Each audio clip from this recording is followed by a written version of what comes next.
정보가 있는 시사 토크쇼 장윤선, 박정호의 팟짱.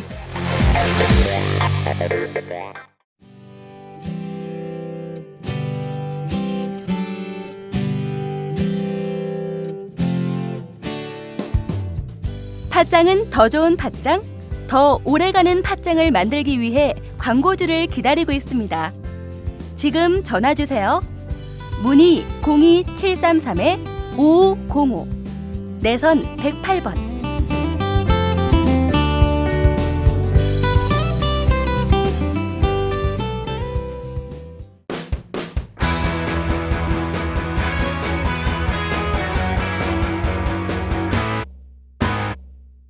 색깔 있는 인터뷰. 색깔 있는 인터뷰 시작하겠습니다. 어제 경기도 남양주시 지하철 공사 건설 현장에서는 무려 14명의 사상자를 낸 사고가 발생을 했습니다.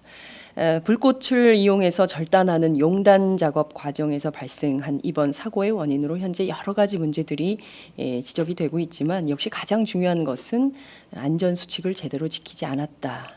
그래서 사실상 인재다라는 주장이 나오고 있습니다. 오늘은 이 사건을 좀 짚어보도록 하겠습니다. 김한정 더불어민주당 남양주 울 지역구 국회의원을 전화로 연결하겠습니다. 의원님 나와 계신가요? 예, 안녕하세요. 네. 김한정입니다. 예. 자, 어제 또 저희가 또 구의역 사고로 많은 국민들이 비통한 마음을 갖고 있는 가운데 남양주에서도 정말 도저히 있을 수 없는 사고가 또 발생을 했습니다. 어제 이 현장 다녀오신 걸로 알고 있습니다. 사고 현장 좀 어땠습니까? 예, 어제 제가 국회로 출근하다가 사고 소식 듣고 바로 돌아가서 현장을 갔습니다. 네네.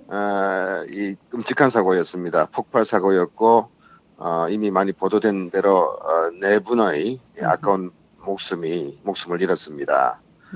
지금 현장은 다 수습됐고요. 네네.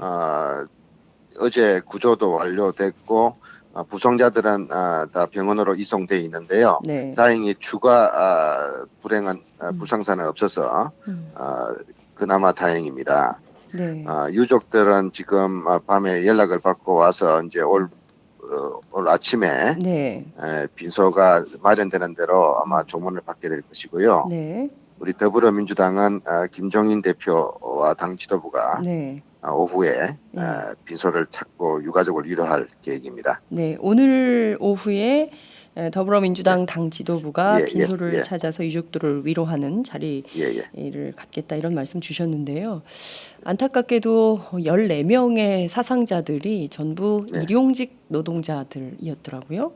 예. 네, 저희가 이렇게 보니까 우선 그 가장 중요한 것이, 저희가 차후에 하나하나 살펴보겠지만, 이게 보면 하청 노동자들, 또 일용직 노동자들에게 이런 희생이 계속 반복된다는 점인 것 같습니다. 우선 국회의원의 한 사람으로서 이런 뭐라 그래야 됩니까? 하청 노동자, 일용직 노동자들에게 이런 문제가 계속 반복되는 점은 좀 어떻게 보십니까?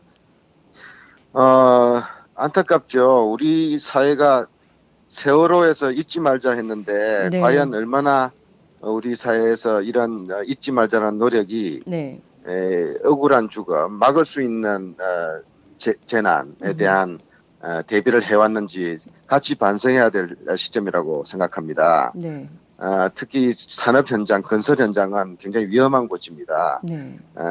해마다 10만여 명 노동자가 우리가 산업재해를 당하고 있고요. 10만 명. 2,500여 명이 목숨을 잃는 현실입니다. 많은 국민들이 모르고 있어요. 산재 왕국입니다. 네. 이러한 산재는 안전불감증인 개인적인 또 관행적인 네. 그런 문제점도 있겠지만 네네. 제도적으로 이 위험 그리고 또 특별히 관리가 필요한 그런 작업들을 계속 하청업체에 네. 떠넘기는 그런 관행이 그대로 존속되고 있고 네. 개선되고 있지 못하기 때문에 네. 더 심각한 문제라고 생각합니다. 네. 따라서 이런 문제들을 이번에 제도적으로 또 구조적으로 바로잡지 못하면 네. 우리는 제2의 남양주 사고, 또 제2의 지하철 스크린, 또 제2의 그런 참극들을 또 다시금 폭격하고 또 우리는 추모해야 될지도 모릅니다. 네. 이거는 문제가 있습니다. 네. 말씀하신 대로 대한민국 국민들은 정말 상복을 벗을 수가 없다. 계속 끊임없는 이런 사건 사고들 때문에요. 모두가 애도하는 국면으로 계속 가고 있는 건데요. 자, 사건을 하나하나 좀 들여다보도록 하겠습니다. 네네. 어제 한국철도시설공단 등 관계자들로부터 사고 상황에 대한 보고를 좀 받으셨을 텐데요. 핵심적인 사고 원인 어떤 걸로 좀 압축이 되고 있습니까? 현재 경찰과 그 과학수사대가 네. 아주 정밀 검사를 하고 있기 때문에 네. 결론은 들어봐야 알겠지만 네. 현장 구조 과정에서 그런 익숙한 소방관들의 의견 그리고 네. 주변의 의견을 종합해 볼 때 분명히 인재고 가스 폭발이고 가스 네. 폭발의 원인에는 네. 고농축의 그런 가스가 이미 사고 현장에 존재하고 있었음에도 불구하고 네. 이걸 인지 또는 예방하지 못하고 작업에 들어가서 억울한 또 그런 막을 수 있는 희생들이 생긴 것으로 이렇게 네. 보입니다. 지금 보면 중요한 그 폭발 원인 중에 하나로는 말씀하신 대로 가스통과 관련해서 밸브가 미리 열렸을 가능성도 있고 아니면 애시당초 가스관 자체에 이상이 있었을 수 있다. 그리고 그것이 아니라면 이미 그 구덩이 안에 그 가스가 가득 차 있다가 이 폭발의 원인이 됐던 것은 아니냐. 이제 여러 가지 원인들이 좀 나오고 있는데요. 어느 쪽에 가장 무게가 실리는 이런 상황인가요? 어제 하나 이상했던 것은요. 네. 원청업체인 포스코 건설의 현장 관리자가 있었습니다. 아, 네. 뒤늦게 나타났던데요. 네. 제가 만나가지고 제가 직접 물었습니다. 예, 예, 예. 본인이 관리 감독 그 책임을 진 사람으로서 사고 원인을 뭐라고 생각하냐. 그렇죠. 하니까 예. 말을 못 하더라고요. 아, 가스가 유출되고 좀 농축돼가지고 폭발했다는 이야기가 있는데 본인은 어떻게 생각하냐? 네. 자기는 그럴 리가 없다고 이야기를 했어요. 우리한테는 가스통이 지하에 있지도 않았고 예. 호스도 밑으로 있지 않고 지상에 보관 중이었다. 예. 이렇게 이야기를 하는데 그게 예. 얼마나 진실에 가까운지는 경찰 수사 과정에서 나타나겠죠. 예. 그렇. 예. 지금 그렇군요. 지금 보면 그 구의역 사고의 경우에도 이게 지금 뭐 여러 가지 모순 덩어리들이 하나하나 지금 다 파헤쳐지고 있는 이런 상황인데요. 네. 남양주 사고의 경우에도 원청업체인 포스코건설이 그동안 그 어떻게 이 지역을 관리를 했던 것인지 네. 관련해서도 책임질 부분이 있는 건지 없는 건지 다 하나하나 따져봐야 될 것 같습니다. 무엇보다 네. 전문가들이 이번 사고에 대해서 아주 전형적인 후진국형 사고다 이렇게 진단을 했습니다. 네. 안전사고 매뉴얼 분명히 있었지만 매뉴얼은 그냥 매뉴얼일 뿐이고 전혀 지켜지지 않았다 이런 건데요. 그러니까 현장에서 매뉴얼은 그냥 매뉴얼 자체로만 존재하고 그 안전지침을 제대로 지키지 않는 그래서 발생하는 이런 사고 이거에 대해서는 좀 뭔가 특단의 조치가 필요한 거 아닌가 싶은 생각이 좀 드는데요. 정치권에서 제도로 풀 수 있는 방법 이런 것도 좀 있을까요? 어떻게 보십니까? 안전수칙은 지금 존재하고 있습니다. 문제는 네. 지켜지지 않는 데 있고요. 그다음에 왜 안 지켜지는가를 살펴봐야 될 것 같아요. 네. 알고 있으면서도 왜 실천되지 않고 있고 또 그런 것들을 무시하고도 일상적으로 작업이 진행되는 것들이 왜 당연시되고 또 그게 대해서 또 현장 노동자들 근로자들조차도 별로 신경 안 쓰고 있는 네. 또 그런 현장 관리를 해야 되고 안전 관리를 해야 되는 책임자들도 네. 그런 부분에 대해서 사후 약방문 사고 나면 허둥대는 네. 그런 관행들이 굳어졌는가. 저는 건설업계 또 이런 우리 사회 전체적으로 만년되고 있는 이런 하청 외주 관행이 더 심각한 본질적인 문제가 아닌가 이렇게 생각하고 있습니다. 포스코 어제 사고로 부상자까지 14명 이상의 네. 그런 희생됐고요. 네. 또 사고를 당했는데 물론 네네. 또 4분의 목숨을 잃었습니다. 그렇습니다. 그 사고를 당한 사람들은 원청업체하고는 아무 상관이 없는 다 하청업체의 직원들이었습니다. 원청의 책임이 하나도 없다는 거죠. 책임의 문제가 아니라 사고를 당했을 때 네네. 그 현장에 있지 않았다는 거죠. 본인들이 당할 수 있는 사고 현장이라고 생각했으면은 안전관리에 좀 더 철저할 수 있지 않을까요? 그렇죠. 그러니까 포스코 건설은 자식들이 관리 감독 책임이 있다는 생각을 과연 하고 있는지도 뭐 의심스러울 정도였고 네. 현장에 실질적으로 진행되고 있는 예. 전쟁으로 치면은 일선에서 전투를 하고 있는 사람들은 네. 지휘관이나 또 군인하고 상관이 없는 네. 마치 용병처럼 네. 이렇게 취급되고 있는 거 아닌가라는 느낌이 들 정도입니다. 음. 이런 원청 하청 이런 과정의 그런 먹이사슬 네. 또 이 구조가 책임도 떠넘기고 위험도 떠넘기고 결국 그러나 그 원청 업체들 거대 기업들은 이익은 챙기는 이러한 모순적 구조, 잘못된 구조들이 사건의 이런 사건 사고의 배경에 있다는 것을 인식해야 되지 않을까 싶습니다. 네, 말씀하신 대로 이게 예를 들어서 말씀하신 대로 뭐 관리 감독 책임이 있음에도 불구하고 원청 관련자들이 현장에 하나도 없었다고 한다면 그 자체로 사회적 비난을 받을 수밖에 없을 것 같은데요. 현장에 있었다 안다는 제가 확인이 안 되고요. 네네. 사고 현장, 아, 그 사고 위험한 현장. 작업장에서는 존재하지 않았다는 거예요. 아, 예. 작업장. 작업장에는 존재하지 않았다. 그렇기 때문에 그 사고가 폭발 사고가 났을 때 그 위험에 노출되는 분들은 결국은 하청 용역 이런 쪽이었지 않았나 이렇게. 매일 팥장과 함께하던 영한네이처 마카산삼. 한동안 뜸해서 궁금하셨죠? 그동안 마카산삼을 마카산삼 녹용으로 업그레이드했습니다.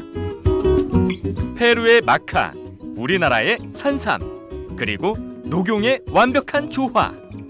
용량은 2배 가까이 늘었지만 가격은 그대로. 그 힘든 일을 영한네이처 마카산삼 녹용이 해냈습니다. 팥장 제작진도 사장님을 말렸지만 매일 팥장을 들으며 나라 걱정하는 분들에게 꼭 보답하고 싶었다고 하네요. 포털 사이트에서 영한네이처나 마카산삼 녹용을 검색해주세요. 1일 2회 공복에 따뜻한 물과 함께 드세요.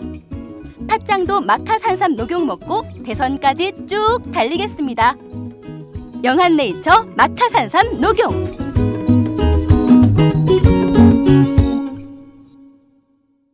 말씀하신 대로 구의역 사고도 똑같은 일이 되풀이됐던 것 같습니다. 2인 1조로 하도록 돼 있었지만 그 하청업체에서는 2인 1조를 하지 않는 규칙을, 그러니까 하도록 되어 있는 규칙을 1년 이상 어겼다라는 보도가 지금 나오고 있는데, 마찬가지로 이번 사고도 도대체 어떻게 그 관리 감독이 됐었던 건지, 안전과 관련돼서 무슨 문제가 있었던 건지 점검이 필요할 것 같은데요. 앞서 지적해 주신 대로 이번 사고 시행사인 포스코건설의 하청업체죠. 메일 ENC라는 직원도 아니고 그 결국에 일용직 노동자들이었어요. 오늘 밝혀진 내용을 보면. 그러나 국민들은 특히 이제 20대, 30대의 청년 계층에서는 늘 이렇게 그 하청 노동자들, 또 비정규직 노동자들, 어려움에 처해 있는 노동자들만 늘 당한다, 사고의 위험이 있다. 말씀하신 대로 이 위험의 외주화를 이제는 좀 중단해야 될 때가 된 거 아니냐라는 주장이 나오고 있습니다. 이 제도가 정말 절실한 국면인데요. 20대 국회에서 이 문제를 좀 해결할 수 있을까요? 우리 더불어민주당에서는요, 철도 또 이런 또 위험 작업, 생명과 안전이 특별히 요구되는 그 업무에 대해서는 비정규직 채용을 금지 또는 제한하고 외주를 제한하는 그런 법안을 이미 19대 때도 시도를 했고 지금도 지금 준비하고 있습니다. 이런 일명 스크린도어법인데요.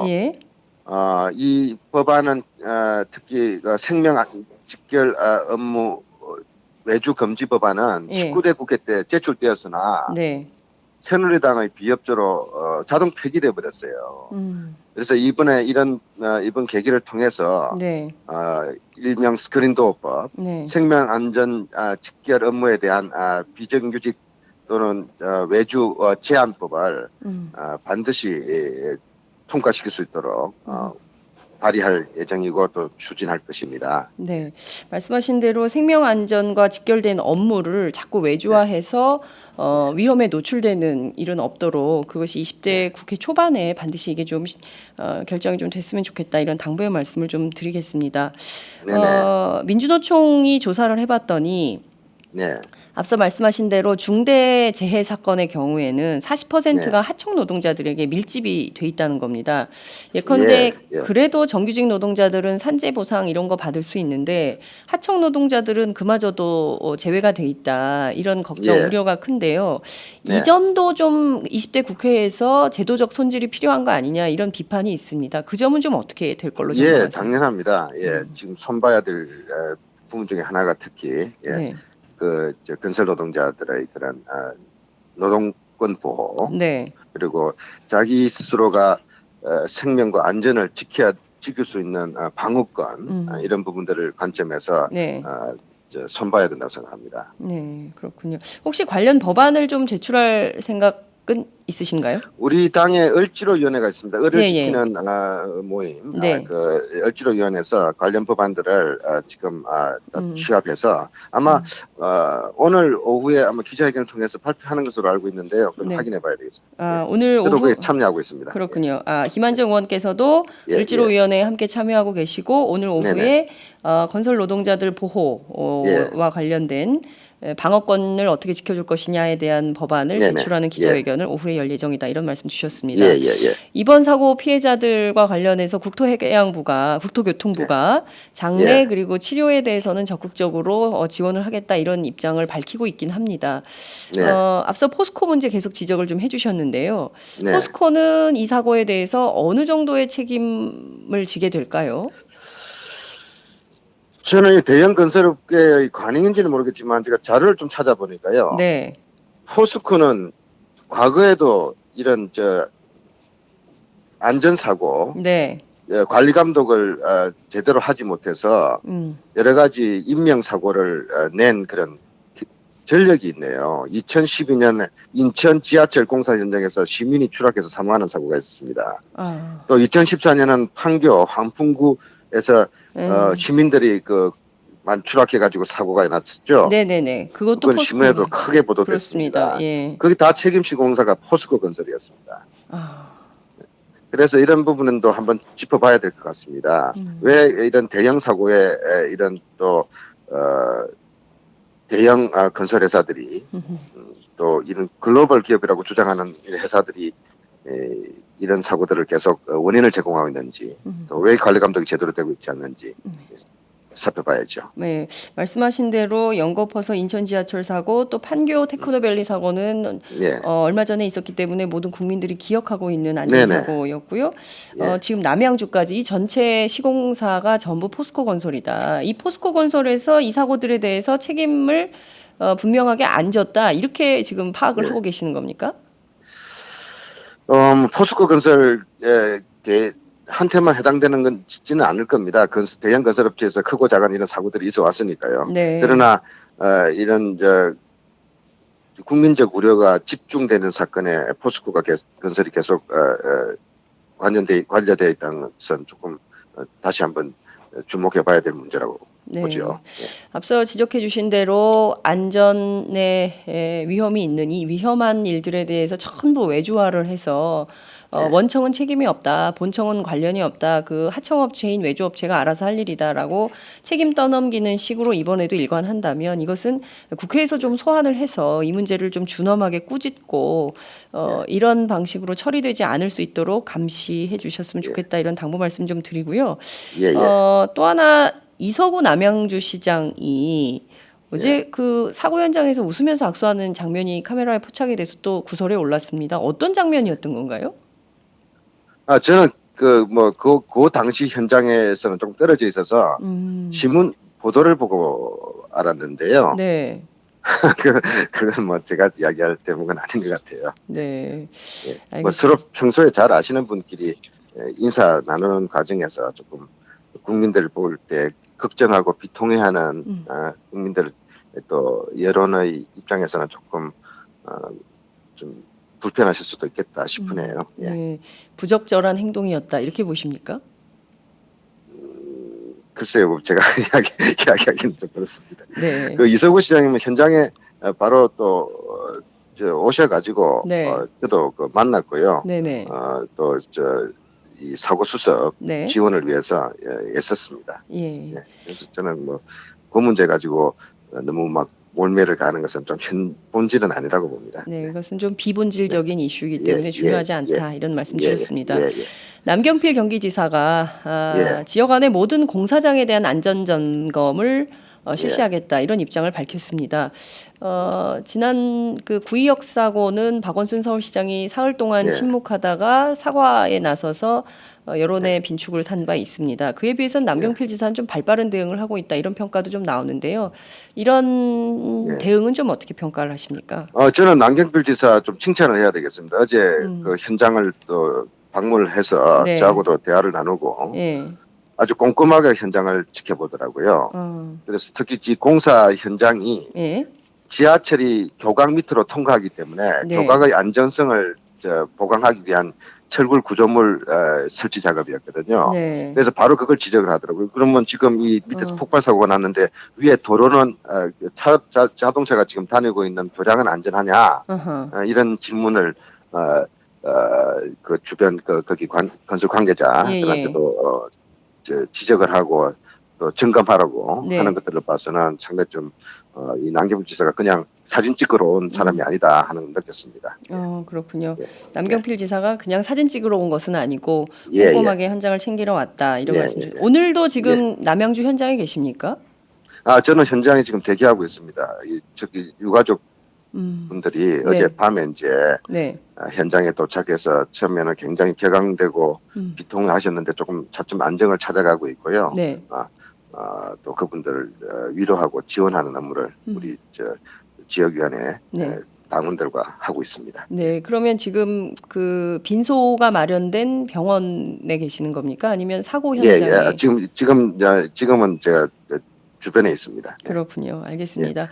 네네. 어찌됐든 그 20대 국회 열리자마자 이런 좀 비통한 사고가 발생해서 많은 국민들이 이번 사건을 국회가 또 정부가 어떻게 처리하는지 지켜보겠다 이런 생각이 좀 뜻이 깊으신 것 같습니다. 특히 이제 구의역 사건에 이어서 뒤이은 그 남양주 사고에 대한 국민적 관심이 높기 때문에 관련해서도 좀 잘 마무리될 수 있도록 처리해 주셨으면 좋겠다 이런 당부의 말씀 드리겠습니다.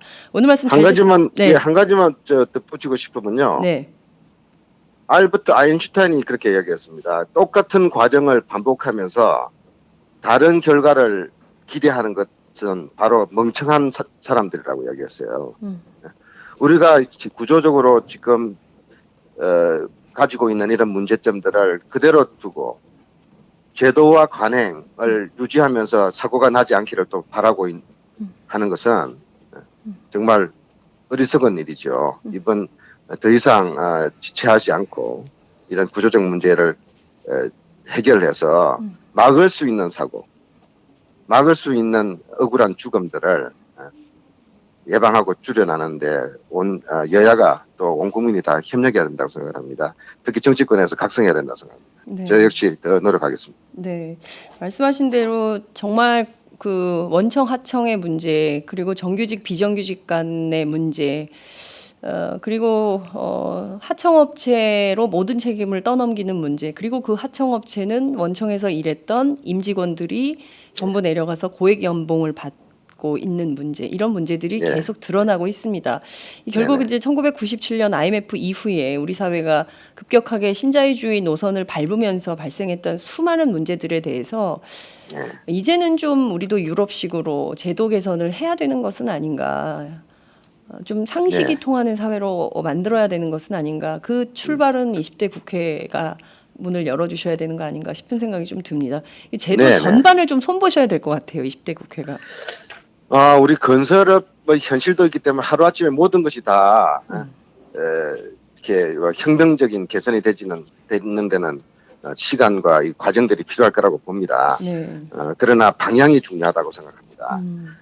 지금 영국 같은 경우는 기업 살인법이 있습니다. 네. 원청 회사에서 이런 대형 사고에 책임이 있다는 것이 확인될 때는 네. 원청 회사를 처벌합니다. 어. 그런 지금 일부 정의당과 우리 더불어민주당 네. 국회의원들이 이 부분에 대해서 검토를 하고 있는 것으로 들었습니다. 음. 그러나 또 건설업의 관행이 있고 네. 또 이렇게 급격한 제도 시행이 정착되는 과정에서는 여러 가지 부작용도 있을 거니까 네. 잘 살펴서 현실적으로 안전과 건설의 고용 관계 이런 네. 부분들이 보다 중장기적으로 안정화될 수 있는 관점에서 손을 빼나가야 되겠죠. 네. 언제부터인가 우리는 정말 그야말로 돈 몇 푼 아끼려고 안타까운 특히 젊은 청춘들을 죽음으로 내모는 사건들을 너무나 많이 겪어왔습니다. 이것은 이제는 끝내야 되지 않겠냐. 더 이상 기업의 논리로, 기업 이윤의 논리로 생명을 업수히 여기는 이런 관행은 사라져야겠다라는 국민적 공감대가 형성이 돼 있기 때문에요. 국회도 그 네네. 방향으로 논의를 해주시는 게 맞겠다 이런 생각이 좀 듭니다. 예, 공감입니다. 네, 원청 회사를 직접 처벌하는 영국의 사례를 본뜬 법안 이것이 정의당과 더불어민주당이 검토를 하고 있다고 하는데요. 예. 그것이 좀 잘 마련이 좀 됐으면 좋겠다 이런 생각이 좀 듭니다. 네네. 여기서 마무리할까요? 네, 감사합니다. 네, 오늘 말씀 잘 들었습니다. 예. 지금까지 더불어민주당 김한정 의원과 함께했습니다.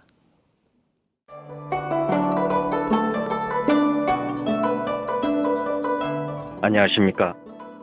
저는 정도전을 15년 전에 최초로 소설로 썼던 작가 임종일입니다. 사실 정도전을 소설로 쓰는 데만 10년이 걸렸는데 그 시절 무명의 고달픈 심신을 양꼬치와 고량주로 달래주었던 풍무 양꼬치.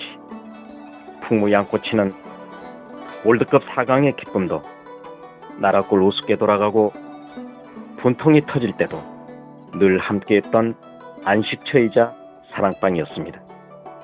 진짜 정의파인 주인장은 세상을 뒤집어 푼 남자 정도전을 누구보다 먼저 알아보았고 그래서 제 소설 정도전은 역사의 곡이 없습니다. 풍무 양꼬치 역시 맛과 양심이 살아있습니다. 좋은 사람끼리는 꼭 만나야 합니다. 어떻습니까? 오늘 풍무 양꼬치에서 만납시다. 2호선 구로 디지털 단지역으로 오세요. 예약 문의 02809-9292 02809-9292. 팟짱 애청자라고 하시면 정성 가득 담긴 서비스도 나갑니다.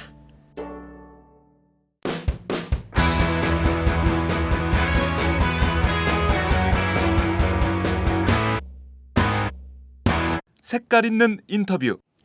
색깔 있는 인터뷰 시작하겠습니다. 생리대 살 돈이 없어요.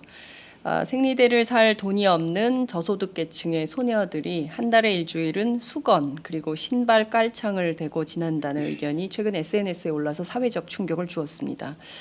구의역 사고로 목숨을 잃은 19 청년의 가방 안에서 발견된 컵라면 그리고 숟가락만으로도 많은 국민들이 이건 아니다 상당히 개탄을 했는데요.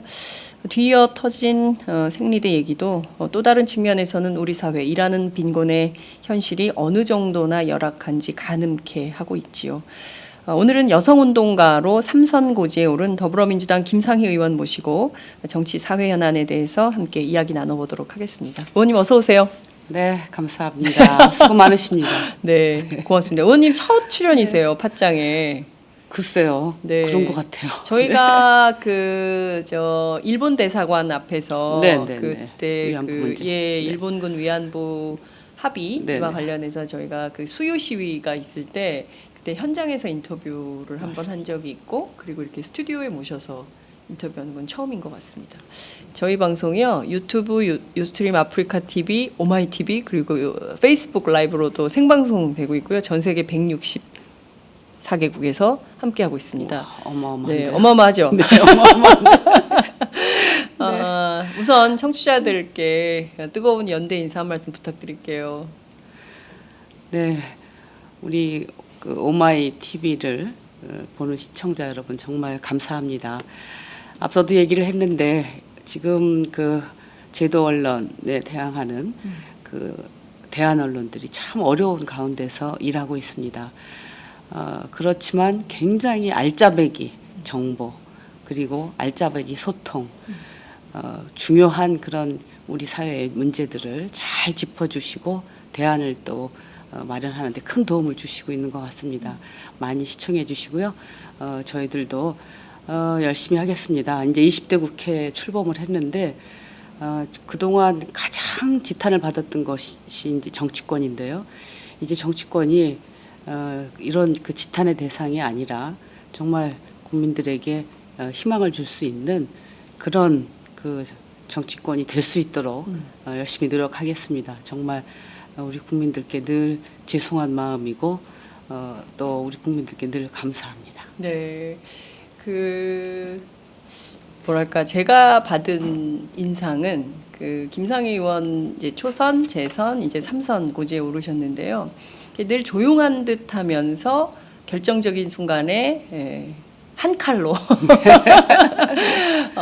해결하시는 이런 모습을 많이 봤습니다. 특히 이제 여성 운동에 오랫동안 한 30년 네, 30년 했습니다. 또 여성 운동을 하시다가 이제 여성 운동, 환경 운동, 네. 그리고 미디어 운동도 조금 했어요. 미디어 운동. 네. 운동 전문가. 네, 저희가 30년 제가 여성 민우회 활동을 했는데요. 그러니까요. 다양한 그런 이슈들을 저희들이 소화해냈습니다. 그러다 보니까 어떻게 보면은 아주 뭐 백화점식 운동이라고 좀 비난도 받았는데 그러다 보니까 두루두루 많은 영역을 들여다볼 수 있었습니다. 30년 여성운동, 미디어 운동, 환경운동 네. 하시다가 이제 국회에 이제 3선 의원 하시게 되셨는데요. 이렇게 보면 국회 안에서도 늘 여성은 소수자이고 또 여성 이슈는 또 막 너무 내세우면 아우 정말 여자들 때문에 시끄러워서 막 이런 얘기도 막 의원님들 남성 의원님들 하시고요. 무섭다고 하기도 하지만 그래도 여전히 비주류의 이슈인 것 같아요. 그죠? 네, 그렇습니다. 지금 가족법, 네. 특히 이제 호주제 폐지 이후에 그 호주제 폐지가 그 기점인데요. 2004년인가요? 네. 네, 호주제 폐지까지를 보면 우리 사회 아주 여성과 관련된 전 근대적인 그런 그 제도 부분은 많이 이제 개선이 됐습니다. 네. 그래서 남녀고용 평등법이라든가 성폭력 특별법이라든가 또 성매매 특별법 네. 그리고 지금 그 가족법 모든 부분에 있어서 아주 전근대적인 부분은 사실 여성운동의 많은 노력으로 제도 개선이 많이 됐습니다. 네. 그래서 상당히 달라진 것 같지만 그리고 이제 정치권에도 많이 진출을 했죠. 네. 그런데 여전히 가장 어려운 건 여성들은 가난하고 여성들은 힘이 없습니다. 지금 그 특히 이제 노동 시장 상황을 보면 네. 여성들이 대부분의 비정규직이고 네. 아직도 임금 수준이 임금 차별 전체- 심각해요. 네, 네. 네. 60% 미만입니다. 지금 그래서 지금 노동의 문제라든가 또 이런 그 정치의 진출이라든가 이런 모든 부분에서 핵심적인 분야죠. 핵심적인 분야에서는 별로 진전이 이루어지지 않고 있습니다. 그렇지만 일반 국민들이 보기에는 예전에 비해서 여성 국회의원도 많이 생기고 네. 또 소위 이제 성공한 여성들이 눈에 보이기 시작하거든요. 네. 그리고 여성 할당이 자꾸 이제 도입이 되고 그러니까 굉장히 여성들이 뭔가 특혜를 누리는 듯한 그런 그 착각들을 하고요. 또 그 반감들을 좀 갖는 그런 분위기입니다. 그래서 저는 여성운동이 지금 그래서 굉장히 이제 다양한 그런 이슈들을 이제 가지고 여성운동들을 지금 전개해 나가고 있는데 상당히 지금 어려움에 봉착해 있습니다. 네, 그래서 예전에는 그래 여자들이 참 불평등하지 이제 달라져야 돼 이런 공감대가 있었어요. 네, 근데 옛날에. 지금은 그런 공감대가 없고요. 네. 아 요새는 여성 상위 시대야. 맞아요. 여자들이 없는 데가 없어. 뭐 이런 상황이 가정 내에서도 여자들이 경제권을 다 가지고 있어. 뭐 이런 이제 얘기들을 하십니다. 예, 근데 예. 실질적으로 예. 가난한 집 예. 서민층은 돈이 없기 때문에 예. 그 어려운 살림을 여성들이 경제권을 가지고 아주 꼼꼼하게 하고 있습니다. 예. 그렇게 하고 있고 실질적으로 그 부잣집이라고 할까요? 예. 돈 많은 집은 여성들이 경제권 갖고 있지 않습니다. 부잣집은 네. 여자들한테 경제권을 안 주고. 네. 그리고 노동시장도 네. 임금이 낮고 힘들고 어렵고 이런 부분들을 이제 다 여성들이 청소노동자. 지금 청소노동자 다 큰 여성들이 50대, 하고 60대. 있죠. 마트의 캐셔들 캐셔도 다 다 여성들이 여성들이. 하고 있죠. 그래서 여성들이 약하다고 하는데 실질적으로는 여성들은 어려운 일, 힘든 일을 하고 있습니다. 단지 이제 근력 차이가 있기 때문에 이제 건설 현장 이런 네. 데서는 여성들이 별로 없지만 실질적으로 우리 사회에 아주 그 어려운 그리고 임금이 낮은 특히 이제 서비스 업종에서는 네. 여성들이 다 지금 그걸 감당하고 있다 이렇게 보시면 될 것 같고요. 네. 맞습니다. 말씀하신 대로 마트 노동자, 청소 노동자, 네, 백화점 그리고 뭐 백화점, 그리고 또 식당, 네. 뭐 전부 서비스업에 보면 저임금 여성, 특히 이제 5, 60대 여성 노동자들이 너무 많고 처우 개선 이런 것도 정말 필요한데요. 그런 측면에서 의원님 하셔야 될 일이 너무 20대에도 많겠다 이런 생각이 좀 듭니다. 네, 정말 맞습니다. 저희가 제가 국회에서 여가위를 6년을 했어요. 여가위 6년, 네, 여가위를 여성가족위원회, 예, 국회. 여성가족위원회를 6년을 하고 여가위 위원장까지 했는데 네. 제가 하고 싶었던 게 뭐가 있었냐면 우리 그 국회 청소노동자들, 청소노동자들을 직고용, 정규직화하는 것입니다. 그래서 그 관련해서 저희들이 당 차원에서도 많이 활동을 하고 제가 여가위 위원장으로서 국회의장한테 가서 그 압박도 하고 네. 또 우리 당에서 이제 운영위원회에서 그 직고용하는 문제를 계속 그 문제 제기를 했는데 그거 하나도 제대로 되지 않습니다. 지금도 간접 고용이죠. 맞습니다. 그래서 야 정말 이게 이렇게 어려운 건가? 도대체 국회에서 네. 조차도 이 지금 그 직고용하는 것이 이렇게 어려운가 하는 아주 자괴감을 느끼고요. 제가 우리 청소 노동자들 여성들 이렇게 보면 복도에서 만나면 이제 인사도 하고 그러는데 제가 여가위원장 맡아가지고 그 얘기를 공언을 했어요. 네. 우리 청소 노동자를 직고용하겠습니다 하고 여러 가지 퍼포먼스도 하고 막 행사도 하고 국회의장 예. 찾아가기도 하고 그랬는데 그걸 해결을 못한 아니 거예요. 정의와 의장은 굉장히 정의로운 것처럼 보였는데 왜 그것도 안 그럴? 되더라고요. 그래서 네. 제가 그 청소 노동자들 뵐 때마다 너무 죄송한 거예요. 예, 뵐 때마다. 그래도 네. 우리 청소 노동자들이 네. 굉장히 저를 보면 반가워하십니다. 이제 그런 부분에 대해서 같이 공감해 준 부분만이라도 이제 감사하게 너무 생각을 하는 착해요. 거예요. 예. 그런데 그러니까 그걸 감사하게 생각하는 그 얼굴을 보면 제가 너무 미안해가지고 그래서 이번에 다시 20대 네. 국회에서 그 문제 해결할 겁니다. 그런데 뭐 지금 보니까 휴식 공간이라든가 뭐 노조 사무실이라든가 이런 것들을 뺀다 그래요. 그러니까 장수가 부족해가지고 그래서 이게 뭐 한술 더 떠가지고 예. 직고용하는 거는 해결도 안 된 상태에서 네. 그나마 그 갖고 있는 약간의 예. 복지 예. 그런 것도 예. 후퇴시키려고 하니까 야 이건 아니다 싶어요. 그래서 그 부분과 관련해서 저희 적극적으로 하여튼 직고용 그리고 여러 가지 그 복지 문제 잘 좀 해결할 수 있도록 하려고 합니다. 네. 저희가 취재를 한 결과 그 네. 청소 노동자들의 휴식처는 정의당이 그러니까 원내 4개 정당이 됐으니까 네, 정당별로 의석수별로 사무실을 배분하다 보니까 휴식 공간을 네. 빼야 되는데 공교롭게도 그게 정의당 공간이었대요. 그래서 정의당 공간이 그건 안 되겠다 해서 그 공간은 남겨두기로 하고 다른 공간을 뭐 국민의당하고 협의 중인 것 같더라고요. 그래서 국회 안에서 이제 그런 문제들은- 일은 없도록 하겠습니다. 그러니까요. 네. 예. 많은 분들이 참 부끄러운 저희가- 일이죠. 네. 그렇죠. 예. 저희 많은 분들 지금 함께하고 계시는데요. 소사댁 나오셨다. 소사댁이세요? 예, 제 지역구가 소사입니다. 부천. 부천 소사. 네. 소사하면은 네. 아마 지금 학생들은 잘 모르겠지만 옛날 학생들은 복숭아가 나왔던 주산지. 예. 소사하면 복숭아를 이제 연상하게 되는데요. 아, 지금 부천에 이제 원래 예, 예. 그 저기 도심이죠. 원도심이 소사입니다. 그래서 제가 거기가 지역구예요. 그렇구나. 예, 그런데 그 원도 시민이만큼 좀 그 연령층이 젊은 연령층보다는 나이 들은 연령층들이 많이 계십니다. 그렇군요. 그래서 소사댁이라고 하는 제가 닉네임을 이제 지었는데 네. 굉장히 좋아하세요. 그래요? 네, 그래서 예. 제가 아주 어. 제 이 별명에 대해서 예. 엄청나게 도움을 많이 받았습니다. 이번 선거 때. 아니 지난번 계속. 첫 번째 네. 2012년 선거 때 네. 제가 2010년에 이제 지역위원장으로 예. 내려갔는데 예. 이제 그 워낙에 거기가 김문수 도지사, 차명진 의원이 그렇죠. 16년 동안 이제 지역구 의원으로 네, 예, 활동하던데요. 예.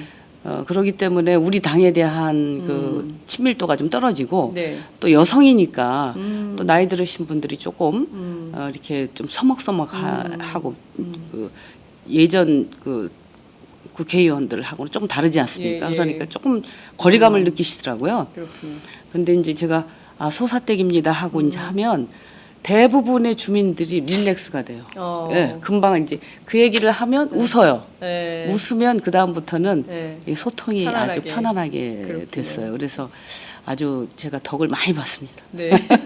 변은원님께서 이런 의견 주셨어요. 친구에게 총선 때 더불어민주당 투표하라고 했더니 김상희 의원 찍었다고 연락이 왔었는데 이분이시네요. 이분입니다. 박민경님께서 이런 의견 주셨습니다. 더불어민주당의 흑진주 의원님 발굴에 오마이가 간다. 흑진주 의원님 발굴. 네. 서민주거 TF 단장을 맡으신 부천소사 더민주 김상희 의원님께서 나오셨군요. 저도 기억하겠습니다. 소사댁 화이팅 등등의 의견들이 올라오고 있습니다. 와우! 거래처 노총각 김대리 드디어 장가간대요. 축하 화한 보내야겠어요. 어디로 꽃 주문할까요? 꽃 주문은 꽃주문닷컴이지. 꽃주문닷컴요? 그럼 우리나라에서 축하화한, 근조화한 잘 만드는 꽃집이 다 모여 있어. 가격, 품질, 배송 전부 다 꽃주문닷컴. 전화번호부터 적어도 1544-6430. 꽃주문닷컴은 언제나 좋은 상품과 정확한 배송으로 소비자의 만족을 추구합니다. 팟캐스트 듣는 사람들끼리 서로 돕고 삽시다. 꽃주문닷컴은 팥장을 후원하고 있습니다. 1544-6430 꽃주문닷컴 1544-6430 꽃주문닷컴은 현재 회원사도 모집 중입니다. 전국에 계신 꽃집 사장님들 지금 당장 전화주세요. 꽃주문닷컴은 생산자, 유통자 모두를 보호합니다. 근데 제가 왜 이렇게 조용한 사람으로 되어 있는지 조금 좀 의아한데요. 네. 네, 제가 되게 그 과격하고 까칠한 사람이에요. 그래요? 네. 처음 알게 됐어요. 그렇습니다. 예, 과격하고 네. 까칠하다는 얘기는. 제가 아주 과격하고 까칠하고 예. 그런 그 성향이라고 예. 다들 우리 후배들은 좀 네. 알고 있는데 정치 안에 후배들. 예, 정치를 하면서 특히 지역구를 하면서 좀 조신해지더라고요. 네, 우리 지역에 그 연령층이 높으신 어른들께서 다니면 맨날 하는 소리가 싸우지 말라는 거예요. 네, 그리고 막말하지 마라, 싸우지 마라. 말을 하더라도 좀 그 점잖게 해라라고 하는 주문을 참 많이 받습니다. 그러다 네. 보니까 상당히 그 모든 행동에 좀 조심스럽더라서 제가 이제 그 지역 맡기 전에 이제 비례대표를 네, 하지 예, 않았습니까? 비례대표 했을 때 하고는 상임위 활동이나 이런 거 할 때도 일단 하여튼 자기 검열을 하게 됩니다. 말할 말 때. 좀 조심해야지. 말 조심해야지. 그렇군요. 예. 좀 세게 하세요. 이제 좀 세게 좀 해야 되겠습니다. 세게 좀 하세요. 이제 3선이니까 세게 하셔도 될 것 같고요. 여성운동 30년 하셨는데 최근에 또 충격을 주는 얘기가 SNS에 화제라고 표현할 수는 없죠. SNS에 올라서 많은 분들이 충격, 저도 좀 놀랐는데 그 저소득 가정의 소녀들이죠. 생리대 살 돈이 없어서 신발 깔창 그리고 수건을 대고 있었다 이런 얘기가 이제 돌았어요. 우선 이걸 좀 어떻게 보셨습니까? 저는 정말 그 SNS에 올라온 걸 보고서는 너무 충격을 받았어요. 네. 제가 여성운동 30년 한 사람이고 네. 그리고 제가 여성민회 활동을 할 때 여성 건강을 그 이슈로 해서 여러 가지 활동을 했습니다. 그 중에 하나가 생리대 가격 인하 운동이었습니다. 그래서 생리대 가격 인하를 그냥 뭐 저 회사에다 막무가내로 내리라고 하기가 어려우니까 네. 부가가치세 면세하는 그게 그 운동을 여성민회 제가 대표로 있을 때 했습니다. 예. 그래서 그 이제 법안이 이제 통과가 됐고요. 네.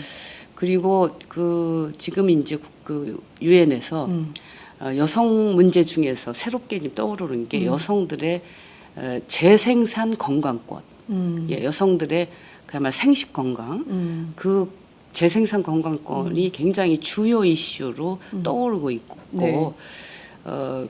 그래서 그런 활동도 저희들이 꽤 했다고 생각을 했는데 그 내용을 보고 제가 이런 그 섬세한 그런 세심한 그런 그 현실 파악을 제가 못했구나 하는 생각을 했습니다. 그리고 정말 죄송하고 그리고 이 소녀지 않습니까? 되게 네. 이제 초경을 초등학교 아마 요즘에는 4, 5학년부터 네. 시작을 해서 시작이 되는데 이 소녀들이 한창 꿈 많고 아주 섬세하고 예민하고. 예민할 때잖아요. 그럼요. 근데 이 저소득층 그 소녀들이 얼마나 자존심이 상했을까. 그리고 또 건강에는 얼마나 또 나쁜 영향을 예, 미치겠어요. 그래서 그렇죠. 깔창에다가 그냥 예. 수건대 가지고 예. 대충 그렇게 예. 처리한다는 걸 생각을 하니까 정말 너무 화도 나고 그리고 죄송하기도 하고 정말 만감이 교차했습니다. 네. 그래서 그 정치하는 사람들이 그래서 현장이 중요한 것 같아요. 우리가 소녀들하고 얘기할 기회가 별로 없거든요. 네. 되게 교육 문제 가지고는 얘기하지만 네. 이렇게 소녀들의 이렇게 여러 가지 그 섬세한 생활상의 네. 얘기를 나눌 기회가 별로 없었습니다. 그러다 보니까 이 소녀들의 이 생활상의 고통 이런 것들을 몰랐구나. 저도 이제 교육, 문화, 체육, 관광 일을 했었는데 네. 주로 학교 교육 문제는 많이 다뤘지만 이런 것을 캐치해내지를 못했어요. 그래서 지금 정말 시급하게 이 문제를 해결해야겠다. 요즘 되게 한 자녀 두 자녀 아닙니까? 네.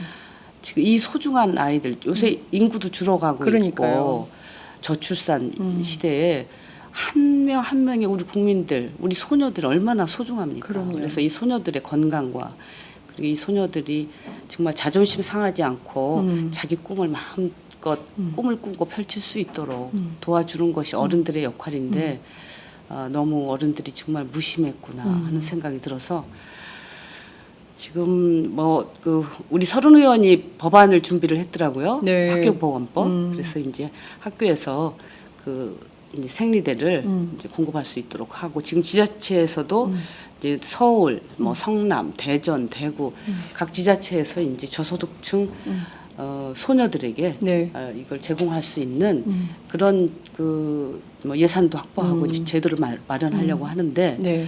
문제는 이게 잘못하면 너무 아이들한테 상처를 줄 수가 그럼요. 있어요. 네, 그래서 잘 접근해야 됩니다. 그래서 제가 이제 우리 며칠 이제 고민을 좀 해봤는데 저도 이제 학교보건법으로 접근을 해야 될 것 네, 같습니다. 네. 그래서 최근에는 사실은 그 여성단체에서 면생리대 사용 운동을 벌였어요. 그러니까요. 그것도 사실은 제가 그 여성환경연대 활동을 하면서 이제 시작했던 운동인데요. 지금 생리대 자체가 여러 가지로 건강에 안 좋을 수가 있습니다. 일회용 생리대가. 그래서 면 생리대를 쓰는 운동을 이제 벌린 건데 지금 그 학교보건법을 개정을 해가지고 학생들 이제 그 여학생들의 건강 교육이 필요합니다. 성평등 그리고 건강 교육이 필요하기 때문에 그것을 학교에서 하도록 하고 그리고 이 그 면 생리대를 학생들에게 권장을 해야 됩니다. 그래서 학생들이 면 생리대를 그 무료로 무상으로 그거는 빨아 쓰는 거기 때문에요. 그 큰 비용이 들지 않습니다. 천만 비용이 들죠. 그 면 생리대를 일괄적으로 다 좀 공급을 해주고 그래도 이제 일회용 생리대를 또 쓸 필요가 있고 쓰고 싶은 소녀들이 있기 때문에 그 부분과 관련해서는 학교에다가 비치를 해서 그 필요한 경우에 별 자존심 상하지 않고 가져갈 수 있도록 네. 그런 것이 필요하다고 생각이 듭니다. 그래서 그게 학교보건법으로 좀 접근을 해서 교육을 하고 면생리대를 권장을 하고 일회용 생리대의 경우에는 필요한 대로 좀 쓸 수 있도록 공급해주는 저는 그거는 우리 사회가 충분히 감당할 수 있는 정도의 그 부담이라고 생각합니다. 그러니까요. 저는 이제 그 몇 가지 말씀을 좀 드리고 싶은데 우선 이게 그 자라나는 청소년들이기 때문에 네. 말씀하신 대로 우리가 예전에 무슨 그 무상급식 하기 전에 저소득층 아이들에게 쿠폰 줬었잖아요. 네, 네. 그래서 줄 세워놓고 선생님이 네. 하나씩 나눠줘서 정말 야, 쟤네 집 없는 애잖아. 뭐 이런 친구들 사이에서의 낙인 이런 게 네. 있었기 때문에 이게 경우에 따라서는 이중으로 상처를 줄 수 있다. 그래서 네, 그렇습니다. 옛날에 보면 우리가 화장실에 휴지가 없었어요. 예, 예. 화장실에 휴지가 없었는데 왜냐하면 훔쳐간다고 그랬었는데 이 화장실에 휴지를 놔두고 그것이 정착되는 과정이 있으니까 화장실에 가면 당연히 휴지가 있는 걸로 그게 우리 바로 문화 선진국인 걸로 이게 표징이 그렇죠. 되지 않았습니까? 마찬가지로 여성 화장실에 가면 뭐 초기에는 좀 문제가 있을 수 있겠지만 학교 안에 여성 화장실에 여학교 혹은 뭐 남녀 공학이더라도 여자 화장실에는 생리대를 비치해 놓으면 그게 뭐 저소득 가정이 쓰든 네, 안 그런 네, 네, 아이들이 네, 쓰든 네. 똑같이 누릴 수 있도록 해놓으면 차별 없이 아이들이 뭐 본인이 뭐 나는 딴 걸 쓸 거야 이러면 뭐 그런 애들은 상관없지만 급할 때나 이럴 때 자유롭게 쓸 수 있도록 하는 게 오히려 낫지 않을까.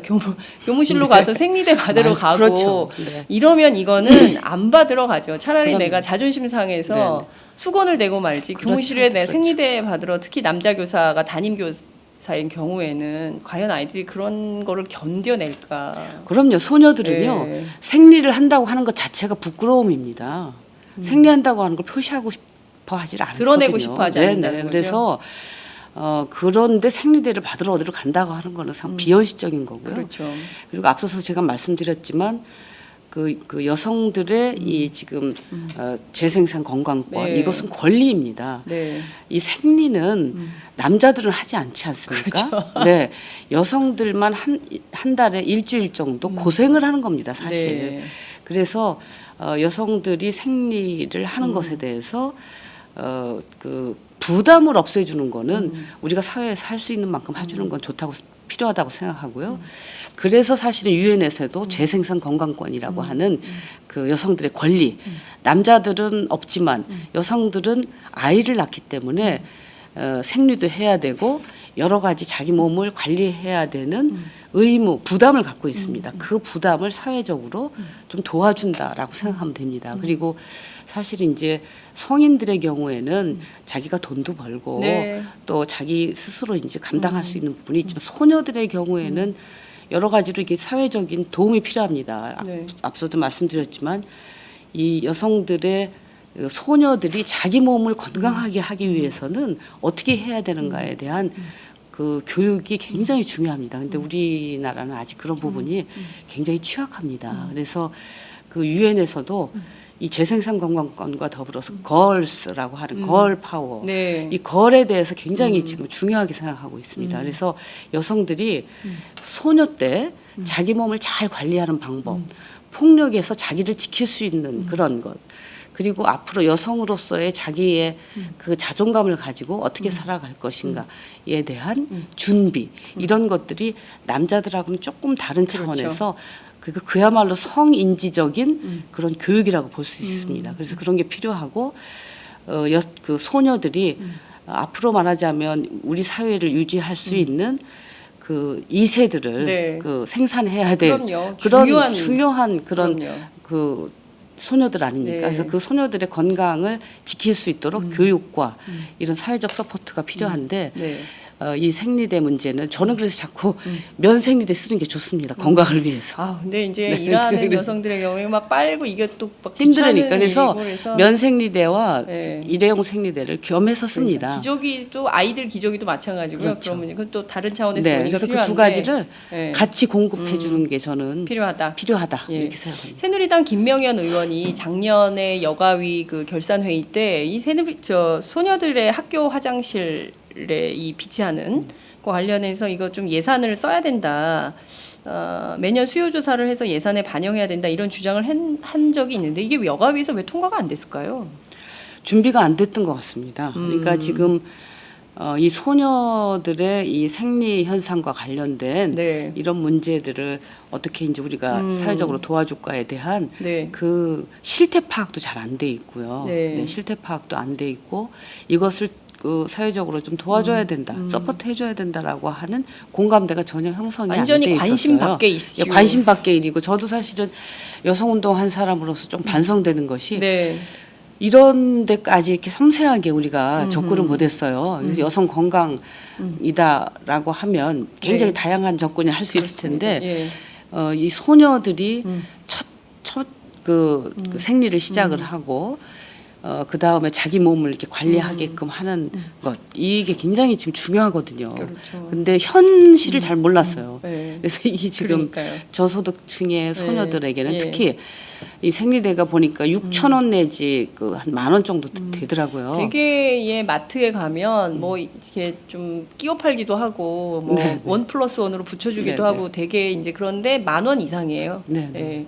그렇기 때문에 뭐 목돈이죠. 목돈이죠. 소녀들에게는. 예, 네. 큰 돈이라고 할 수 있는데 그래서 그 생리대 인하 운동, 네, 가격 네. 인하 운동을 2004년에 하셨다고 네, 했는데 계속 올라요. 올해도 또 올렸거든요. 이런 문제 제기가 있음에도 그 가격을 계속 인상하는 생리대 업계에서는 또 업계의 기업 논리가 있겠지만 이게 사실 다 보편적인 여성은 누구나 다 쓰는 것이기 때문에 이거를 좀 공공의 이름으로 규제가 필요한가, 가격 규제가 필요한 거 아니냐 이런 주장도 있습니다. 어떻게 보십니까?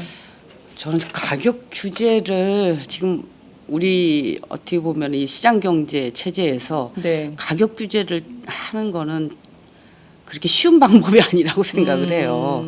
그래서 이 지금 이제 저희가 유한킴벌리나 네. 유한킴벌리도 여러 가지 뭐 좋은 일을 많이 하는 기업이죠. 네, 사회공헌 기업으로 알려져 있죠. 지금 그 기업들하고 한번 간담회 같은 게 좀 필요하지 않을까 싶어요. 그래서 전체적으로 계속 이제 고급화가 되기 때문에 가격이 계속 이제 네. 오르고 그 다음에는 홍보 비용이 굉장히 많이 들어갑니다. 네, 지금 뭐 TV에도 보면 광고도 그러니까요. 많이 하고 그러지 예, 않습니까? 예, 예. 그래서 계속 고급화하고 그러면서 계속 이제 또 그 홍보하고 그 비용이 이제 엄청나게 많이 들어가는 거예요. 그래서 글쎄요, 지금 가격을 다운시킬 수 있는 방법은 아마 그 홍보를 생대와 관련해서는 지나친 이 홍보를 좀 제한을 한다든가 뭐 이렇게 해서 가격을 좀 다운시킬 수 있는 그런 방법이 있지 않을까 하는 생각은 듭니다. 그렇지만 그렇게 막 강제적으로 가격을 내려라 이렇게 하기는 좀 어려울 것 같고요. 그 다음에는 좀 이렇게 품질을 이렇게 좀 다양화하는 것도 좀 필요하지 않은가 싶습니다. 그래서 가격이 뭐 지금도 이제 뭐 6,000원부터 한 10,000원대까지 있는데 좀 저렴한 것도 좀 있고 네. 그래서 좀 이렇게 다양화하는 것도 필요하고요. 그래서 그 가격을 저희들도 제가 생리대 가격 인하 운동을 할 때 네. 그 유한킴벌리하고 협의를 했었어요. 네. 협의를 했었는데 참 뾰족한 방법이 없더라고요. 그래서 1차적으로는 이제 그 부가가치세 네, 면제부터 이제 시작을 하자 해서 이제 부가가치세 면제를 하게 됐는데 그건 뭐 영세율도 있어가지고 5% 정도밖에 안 되더라고요. 인하 그 네, 네. 효과가. 예. 우리가 그 운동을 할 때 엄청나게 하여튼 반응이 좋았어요. 근데 실질적으로는 많이 인하를 못했죠. 그래서 근데 그러니까 2, 3년에 한 번씩 5에서 7% 정도씩 가격 올라가니까요. 인상을 했기 네. 때문에 그리고 그 비용은 고스란히 여성들에게 부과가 되는데 이게 수영장의 경우에는 깎아주잖아요. 네. 일주일치를. 그런 네. 것처럼 이 생리대도 필수품이거든요. 여성 필수품에 해당하는 것이기 때문에 공공의 영역이잖아요. 앞서 말씀하신 대로 여성 건강권. 네, 네. 저출산 시대에 여성들이 아이를 잘 건강한 아이를 많이 낳아야 되는 거 아닙니까? 그러려면 이게 그 소녀 시절부터 국가 차원에서 관리도 필요한데 그런 차원에서 좀 정치가 접근을 했으면 좋겠다 이런 말씀 좀 드리고 네, 싶고요. 네. 어제 보니까 서민주거 TF 단장을 네, 예, 맡으셨습니다. 굉장히 중요한 국가적 현안이 돼 있습니다. 전월세 난민 때문에 서울의 인구가 1,000만이 무너졌습니다. 예, 그래서 이제 경기도로 전부 이제 가게 된 이런 상황이 됐는데요. 관련해서 짧은 기간 안에 국민들께서 직접 체감할 수 있는 대책을 만들어서 대책을 마련하는데 의견이 모아졌다 이런 입장을 밝히셨습니다. 국민이 체감할 수 있는 대책 어떤 걸까요? 너무 궁금해요. 네, 저는 지금 전월세 문제는 이게 하루 이틀 된 문제가 아니지 않습니까? 네, 네. 하루 이틀 된 문제가 아니고 굉장히 지금 특히 이명박 박근혜 정부 들어서 엄청나게 지금 그 전월세난이 심각해서 정말 네. 미친 전월세라고 얘기를 그렇죠. 하고 있습니다. 예. 지금 그 실태가 어떠냐면 특히 이제 그 서민층의 네. 경우에는 전체 수입의 40%에 육박하게 주거비로 나가고 있습니다. 그러니까 월급의 그런데다가 절반은 예, 그냥 예. 월세로 다 전환하는 지금 그 추세죠. 상황이기 때문에 예. 이게 지금 가게에 엄청난 부담이 되고 그리고 그렇기 때문에 소비를 할 수가 없습니다. 그렇기 때문에 소비가 위축이 되고 경제는 점점 네. 어려워지는 내수가 이제 위축이 되니까 네. 이게 지금 그 우리 민생의 제일 큰 현안이고요. 또 우리 경제 문제를 그 해결하는 데 있어서 아주 중요한 부분입니다. 그래서 이 전월세 문제, 주거 불안 문제를 빨리 해결해야 됩니다. 그래서 그 지금 저희가 19대 때 네. 서민주거 특위를 만들어서 저도 열심히 활동을 했습니다. 사실 정책은 다 나와 있습니다. 이미? 네, 이미 나와 있습니다. 나와 있는데 이 정부가 어떻게 부동산 경기 활성화에만 방점이 찍혀 있습니다. 그래서 건설 경기를 어떻게 하면 이제 활성화시킬 것인가 여기에만 방점이 찍혀 있어서 네. 근본적인 대책을 수용을 안 하는 겁니다. 이제 여소야대가 됐습니다. 네. 그동안 우리가 만들었던 정책들 다 다시 다듬어서 제시할 겁니다. 그래서 그 우리 이번에 여소야대 국회에서 올해 네. 이거 결론 내겠습니다. 가장 중요한 건 뭐냐면 지금 그 시장을 규율하는 겁니다. 임대차 문제. 지금 임대차 보호법이 네. 주택임대차 보호법이지 이거를 개정을 해야 됩니다. 첫 번째는 지금 살면서도 네. 그 전월세 살면서도 이거 2년 지나고 나면 나 쫓기겠지. 그리고 나가라 그러면 어쩔 수가 없으니까 다 그러게요. 올려달라는 대로 네. 올려줄 수밖에 없고. 어떤 데는 1억씩 올려달라고. 그럼요. 월세로 바꾸라면 할 수 없이 그거 바꿔야 갑니다. 월세 전환율 그거 지금 다 소용 없습니다. 적용이 안 됩니다. 그래서 첫 번째는 계약갱신 청구권. 자기가 그러니까 특별한 이유가 없으면 나가라고 하지 못하게 해야 됩니다. 그리고 계약갱신 청구권이 꼭 필요하고요. 그 다음에는 임대 기간을 그래서 좀 늘려주는 게 필요합니다. 그래서 이 두 가지는 좀 연결돼 있습니다. 그래서 임대 기간이 좀 넉넉하게 돼야 되고요. 인상률 지금 상한제인데 네. 인상률 상한제뿐만이 아니라 네. 그 전체적으로 표준 임대료를 만들어서 아. 임대료 규제를 해야 됩니다. 다른 나라 다 하고 있습니다. 아 그래요. 그럼요. 유럽도 하고 있고 미국도 하고 있고 얼마 전에 뉴욕도 하지 않았습니까?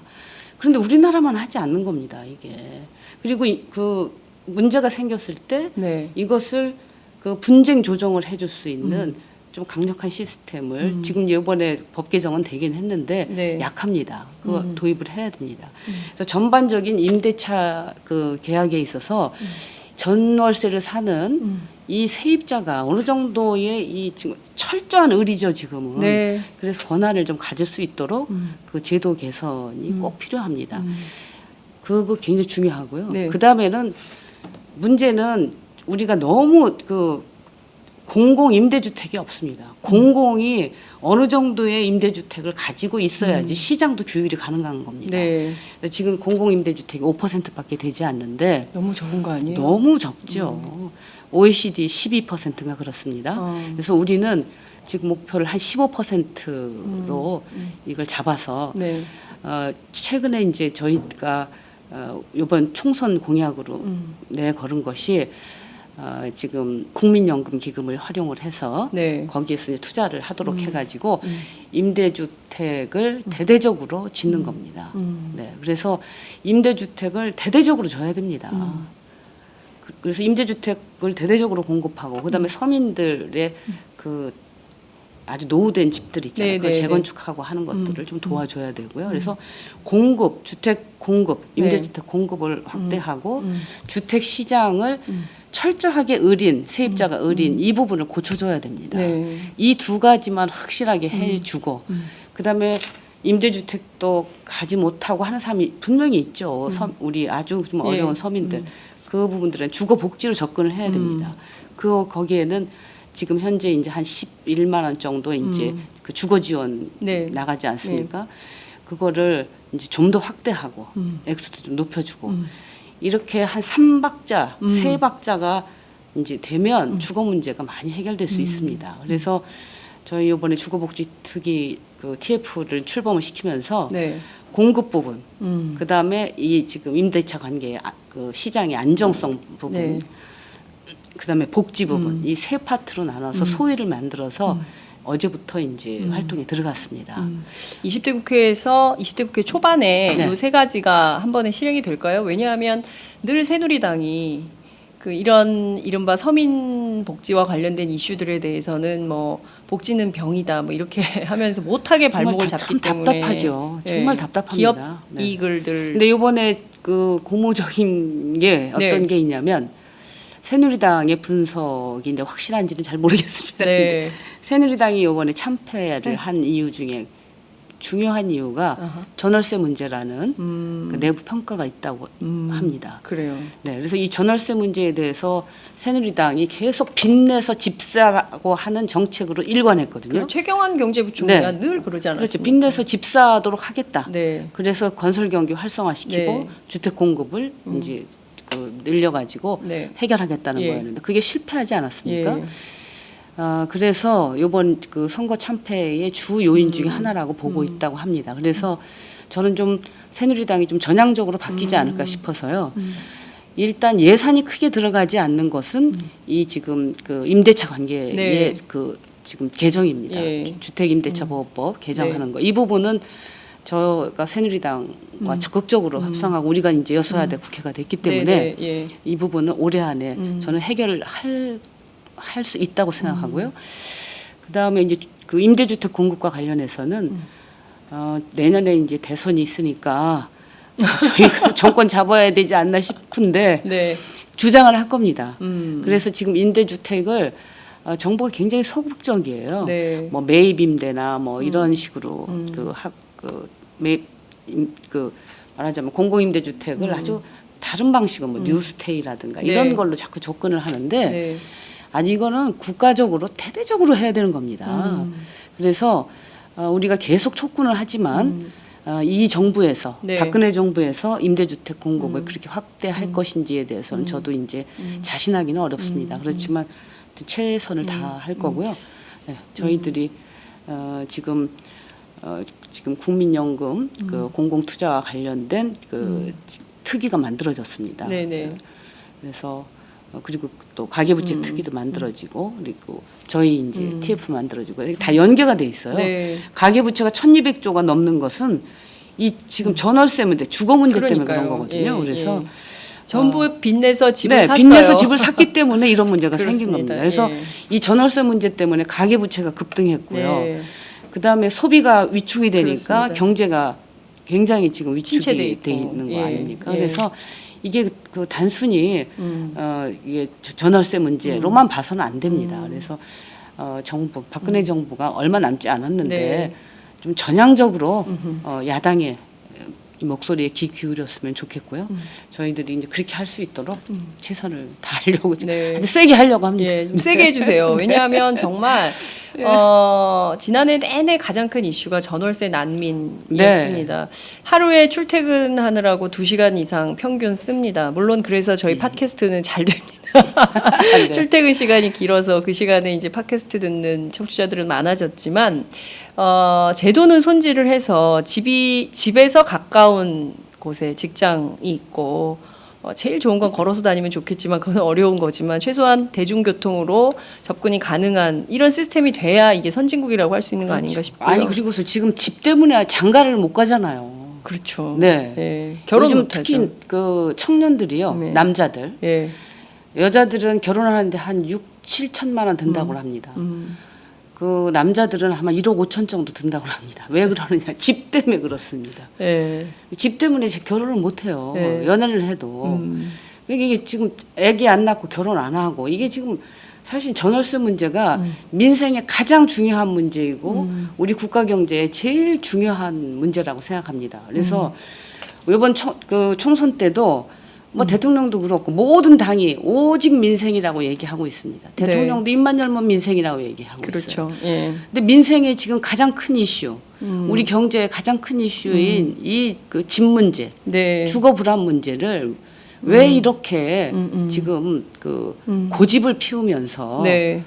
야당의 말소리 그 주장에 대해서는 전혀 귀 기울이지 않는지 정말 저는 박근혜 정부가 반성하고 대대적으로 정책의 대전환을 했으면 저는 그 바람이 네. 있고요. 그렇게 하도록 뭐 최선을 다하겠습니다. 네, 이런 그 이중인님께서 이런 의견 주셨어요. 집 가진 사람이 모두 부자라고 생각하시면 아니 됩니다. 고액 전세권자, 그러니까 비싼 집에 전세로 살면서 이른바 저 주택에 붙는 세금을 내지 않는 그런 고액 전세권자에 대한 세금 부과 문제는 어떻게 생각하십니까? 이런 질문 주셨네요. 아, 네. 그 하도 이제 얘기가 폭이 네, 넓어져서 제가 그러니까. 그 얘기를 안 했는데 예, 그게 예. 이제 임대 등록제입니다. 임대 등록제. 네네. 예. 임대 등록을 이제 의무화해서 예. 사실은 그 임대 소득에 대해서 과세를 제대로 해야 됩니다. 지금 임대 소득이 제대로 과세가 되지 않고 있거든요. 네. 근데 이제 이 세금 문제는 굉장히 이제 민감한 문제이기 때문에 네. 아주 조심스러워합니다. 그렇지만 이게 그 우리가 모든 그 경제 활동의 모든 수입에는 네. 사실 세금을 내지 않습니까? 그렇죠. 그런데 지금 임대 소득에는 사실은 다 세금을 내질 않습니다. 네. 그래서 임대 등록제를 지금 시행을 하고 모든 그 임대 그 수입에 대해서 과세를 해야 되는 것이 원칙입니다. 네. 그런데 이제 사실은 그 아주 그 뭐랄까 아주 소규모 내지는 아주 그 가난한 서민들이 임대하는 그 소득이 있지 네, 않습니까? 예, 예. 뭐 집 한 채 갖고 있는데 거기에서 뭐 방 하나 놓고 있다든가 네, 예, 예, 예. 뭐 다양한 형태의 임대 소득이 그렇습니다. 있기 때문에 예. 일단 그 등록은 하되 면제해주면 됩니다. 그런 부분들은 네 면제해주면 되고 이제 그 뭐 일가구 2주택 이상의 네. 경우에는 다 등록하게 해서 일정 수준 이상 다 세금을 내도록 하고 그래서 투명하게 해야지 네. 지금 임대 시장이 투명하지가 않습니다. 이게 그렇죠. 사실은 우리의 굉장히 또 후진적인 모습이에요. 맞습니다. 예. 그래서 그것도 저희들이 굉장히 중요한 그 우리의 과제로 지금 생각하고 네, 있습니다.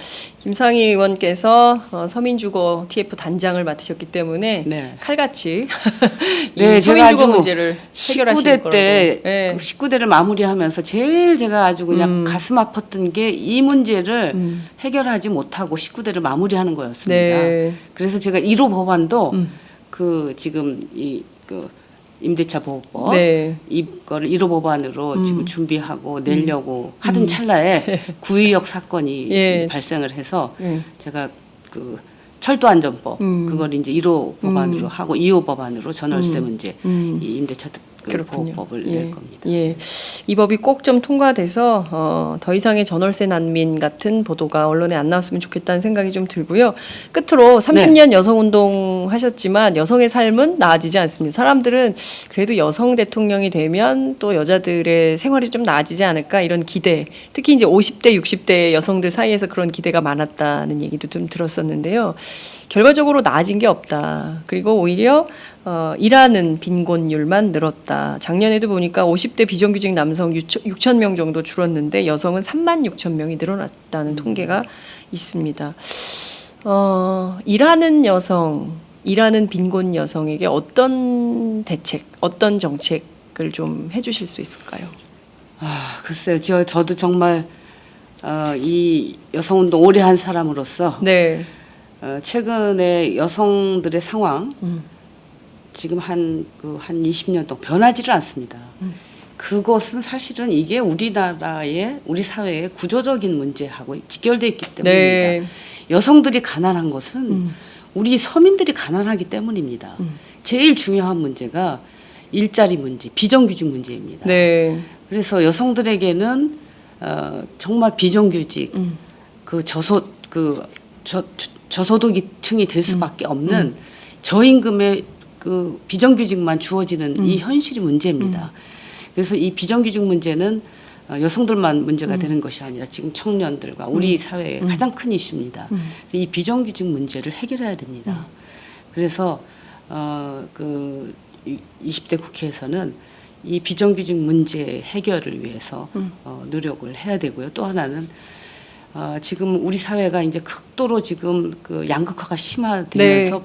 병리 현상들이 많이 나타나는 네, 게 예. 지금 보이지 않습니까? 그래서 여러 가지 묻지마 살인이라든가 막 그 혐오 범죄 이런 것들이 막 생기잖아요. 그래요.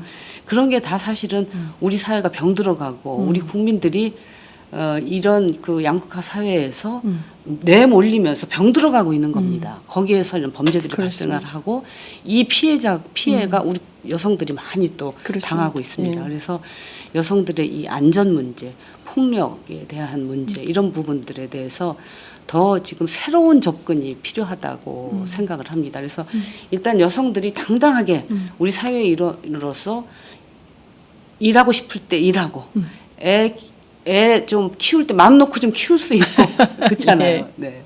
쉴 때 쉬고 네. 그리고 가정생활 가족에 제대로 좀 저녁이 있는 삶을 좀 누릴 수 있도록 하는 네.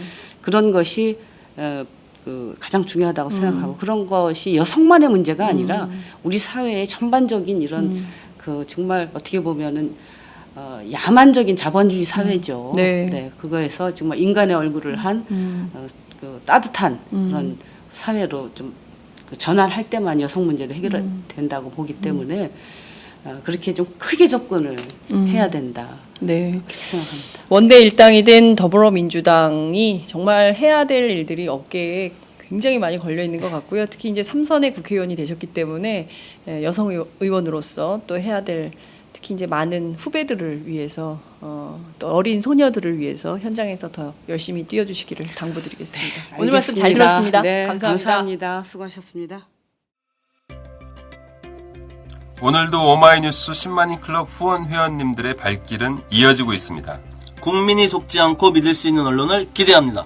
시민을 위한 언론, 오마이뉴스가 진보 종편으로 꼭 성공하기를 빕니다.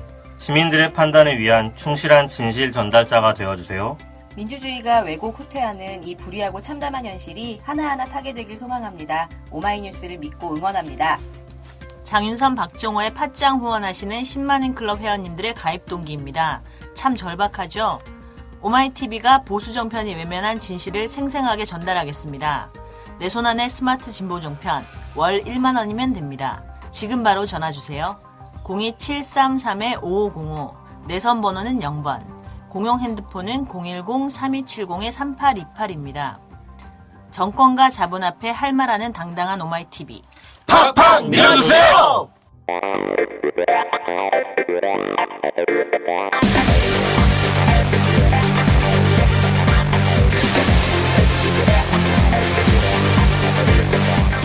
정보가 있는 시사 토크쇼 장윤선, 박정호의 팟짱.